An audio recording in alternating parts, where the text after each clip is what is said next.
Looks can be deceiving is what immediately comes to mind as I start thinking of what to write for this review. I got an email for Axel and Bowland, looked at it for a few seconds, and I liked what I saw. From that quick glance, I was reminded of Bubble Bobble. This was largely due to its overall cute art style, music, and just how colorful it was. That first impression left me thinking it'd be one way, but it ended up being completely different. Initially, I thought that Able offered very simple gameplay, but it was still fun. At times I was even reminded of Frogger, but with more gameplay. Having to get from location A to location B is a similar core mechanic between both games, but Able quickly showcased how it's much more than that. I thought that having to use enemies as platforms was cool because this offered multi-use mechanics. Not only was I having to dodge enemies to avoid being taken out, but I also had to pay attention to where they were on the level and how I needed to get them to a specific area. Besides the more typical platforms found in Able, the enemies were also another form of platforms. For instance, if there were two nearby enemies, I'd have to freeze one by hitting it, jump onto it, wait for the other to move where I needed it to be, and then freeze the second one over there.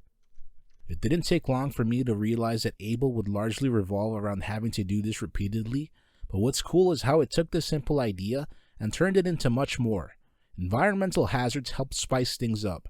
Not only was I having to dodge them, being able to use them as platforms after hitting them was even better. I liked this because just about everything in Able is multi-purpose.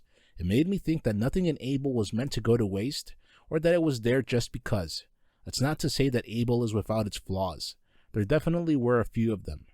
First, it's interesting that it takes 2 hits to kill enemies, especially since similar games from this era usually make it 1. It's easy to see why it's 2. Seeing as how the enemies are meant to be used as platforms. The problem is that they would then respawn too soon. I'm sure that if it were the other way around, I'd be complaining about how the enemies take too long to respawn. This was better than it could have been, but I was still left thinking that it could be improved upon. It's because throughout Able there were sections where I had to spend a lot of time either waiting for the enemies to respawn and get in the right position where I needed them, or they would respawn and kill me sooner than I expected.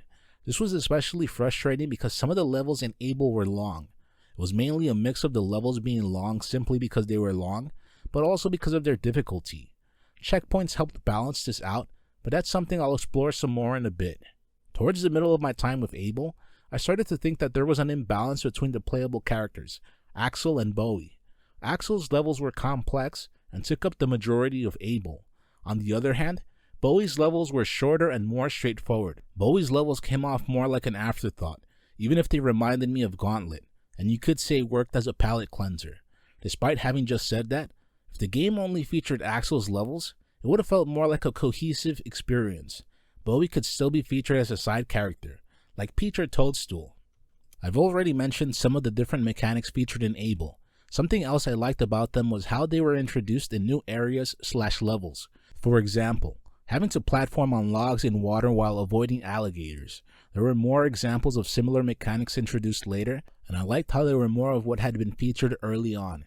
I mentioned that one of the reasons why I gave Able a try is because it reminded me of Bubble Bobble. The thing is, Able is much more technical than it looks. An example of this was when I would have to lure snakes towards me so that they formed the right kind of platform. As if it wasn't hard enough to do that once, sometimes I'd have to do so multiple different times with the same 1 or 2 enemies. Despite having a hard time with moments such as this all throughout Able, I liked that it made sure to make use of all of the juice it had to squeeze out. In continuation of that, Able was much harder than I thought it would be. Some sections took me hours to get through, and at times I was left wondering why I was putting up with that.